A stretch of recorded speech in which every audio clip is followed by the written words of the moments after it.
দেখাতেই অনেকে মনে করবে আজকে ওনার জন্মদিন, তো ওনার বাবা মা অনেকে কোনো কেক এনে দেয় নাই, উনি পুডিং দিয়ে কেকের স্বাদ মেটাচ্ছে। তো হ্যালো এভরিওয়ান, আসসালামু আলাইকুম। আমি শখ করে একটা পুডিং বানাইছিলাম। এই পুডিংটা নিয়ে যে এত কাহিনী হবে আগে জানলে আমি কিন্তু বানাইতামই না। তা আমার মেয়ের জন্মদিন হচ্ছে বছরের 12 মাসের 12 দিনই হচ্ছে ওনার জন্মদিন থাকে। ওনার যখনই মনে হইব ওনার জন্মদিন তখনই উনি সবাইকে দাওয়াত দিব এবং আমাকে বলে মাম্মাম তুমি ঘর সাজায় দাও, তুমি বেলুন এনে দাও, তুমি কেক এনে দাও, আজকে আমার হ্যাপি বার্থডে।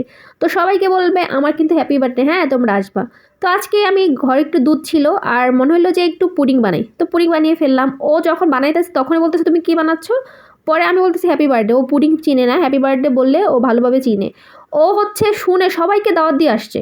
তো আমি সবাই আসার অপেক্ষা না করে আগে কেটে ফেললাম, কারণ অল্প একটু তো আমি কাকে রেখে কাকে দিব, তো এটার জন্য।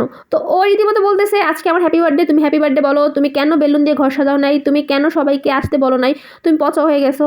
আয় রে হায়, কত কাহিনী। আগে যদি জানতাম এই সামান্য পুডিং নিয়ে কাহিনী হবে তাহলে কিন্তু আমি বানাইতামই না। তো আমার মেয়েটা এরকমই, ছোট মানুষ তো। তো সবাই একটু দোয়া করে দিবেন ওর জন্য, আর প্লিজ সবাই একটু ভালো লাগলে সাবস্ক্রাইব করে দিবেন। টাটা।